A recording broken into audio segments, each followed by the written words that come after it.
क्या आगरा की सीक्रेट बैठक में 2027 का गेम प्लान तैयार हो गया है? नगीना से निकली रणनीति क्या पूरे उत्तर प्रदेश की राजनीति बदल देगी?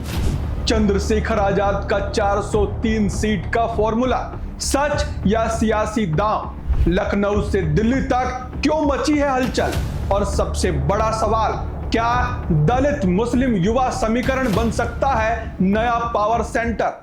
नमस्कार, मैं चंदन भारद्वाज और आपका एक बार फिर से बेहद स्वागत है हमारे चैनल आर्या न्यूज नेटवर्क पर। और आज की इस वीडियो में हम इन्हीं तमाम सवालों के जवाब तलाशने की कोशिश करेंगे, तो वीडियो को अंत तक जरूर देखें।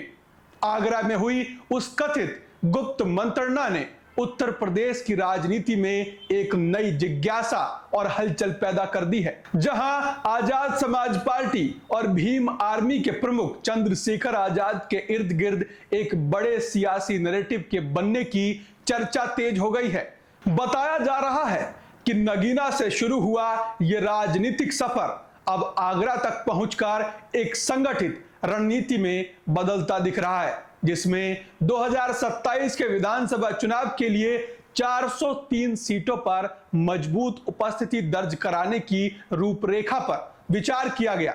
हालांकि इस पूरी बैठक की आधिकारिक पुष्टि और विस्तृत जानकारी सार्वजनिक रूप से सामने नहीं आई है। फिर भी राजनीतिक गलियारों में यह चर्चा जोरों पर है कि इस रणनीति का केंद्र दलित, मुस्लिम और युवा वोटर्स को एक साझा मंच पर लाने की कोशिश हो सकती है, क्योंकि चंद्रशेखर आजाद पहले भी सामाजिक न्याय और हाशिए के समुदायों की आवाज को लेकर सक्रिय रहे हैं। ऐसे में उनकी पार्टी अगर बूथ स्तर तक संगठन को मजबूत करने, स्थानीय नेतृत्व को आगे बढ़ाने और छोटे छोटे क्षेत्रीय मुद्दों को चुनावी एजेंडा बनाने की दिशा में काम करती है, तो ये पारंपरिक दलों के लिए चुनौती बन सकता है। लेकिन यह भी उतना ही सच है कि उत्तर प्रदेश जैसे विशाल और जटिल राजनीतिक राज्य में 403 सीटों पर प्रभावी लड़ाई लड़ना सिर्फ रणनीति से नहीं, बल्कि संसाधन, संगठन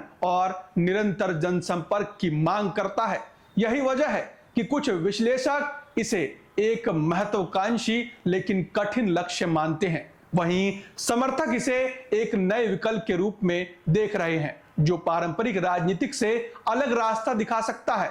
इसी बीच लखनऊ से लेकर दिल्ली तक इस संभावित रणनीति पर नजर रखी जा रही है, क्योंकि अगर कोई नया सामाजिक राजनीतिक समीकरण जमीन पर आकार लेता है तो उसका असर सिर्फ एक चुनाव तक सीमित नहीं रहेगा, बल्कि आने वाले वर्षों की राजनीति को भी प्रभावित कर सकता है।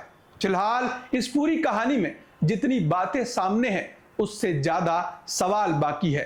क्या यह सच में एक ठोस मास्टर प्लान है या फिर राजनीतिक चर्चा का हिस्सा भर? क्या संगठनात्मक स्तर पर इतने ही तेजी से विस्तार संभव है? और सबसे बड़ा सवाल यह है कि क्या मतदाता इस नए विकल्प को स्वीकार करेंगे या पारंपरिक दलों के साथ ही बने रहेंगे? इन सभी पहलुओं के बीच इतना जरूर है कि नगीना से आगरा तक का यह सफर अब एक बड़े राजनीतिक विमर्श में बदल चुका है, जिसने उत्तर प्रदेश की सियासत को एक बार फिर दिलचस्प मोड़ पर ला खड़ा किया है।